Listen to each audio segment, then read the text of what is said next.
அவர்களுடைய அருளாசியோடு இன்றைக்கு தமிழகத்தின் நம்பிக்கை நாயகனாக இருக்கின்ற கரும்பு தேசத்தின் இரும்பு மனிதர், சேலத்து சிங்கம், சிலுவம்பாளையத்து தங்கம், இன்றைய எதிர்க்கட்சி தலைவர், நாளைய தமிழக முதல்வர் அண்ணன் எடப்பாடியார் அவர்களுடைய 71வது பிறந்த நாள் விழா இன்றைக்கு தமிழகம் எங்கும் சீரோடும் சிறப்போடும் கொண்டாடப்பட்டுக் கொண்டிருக்கின்றது.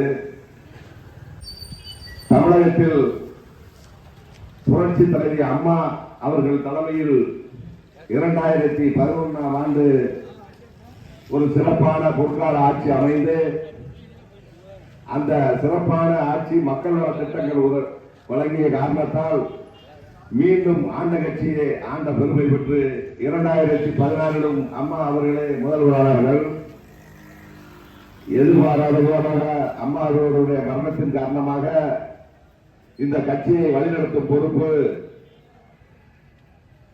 நமது அண்ணன் எடப்பாடியார் அவர்களிடம் வந்தது. அவர்கள் கட்சி பொறுப்பையும் ஆட்சி பொறுப்பையும் ஏற்று சிறப்பாக நடத்தி 4.5 ஆண்டு காலம் தமிழகத்தில் ஒரு நல்லாட்சியை தந்தார்கள். புரட்சி தலைவி அம்மா அவர்கள் ஏழை எளிய மக்களுக்காக, பாட்டாளிகளுக்காக எண்ணற்ற திட்டங்களை கொண்டு வந்தார்கள். பள்ளி மாணவர்களுக்கு என்னென்ன தேவையோ, பாட புத்தகத்திலிருந்து, நோட்டு புத்தகத்திலிருந்து, பென்சில், பேனாவிலிருந்து, மடிக்கணினி வரை, யூனிஃபார்ம், செருப்பு, என்னென்ன தேவையோ, சைக்கிள், இது அத்தனையும் வழங்கிய பெருமை புரட்சி தலைவி அம்மா அவர்களை சேரும்.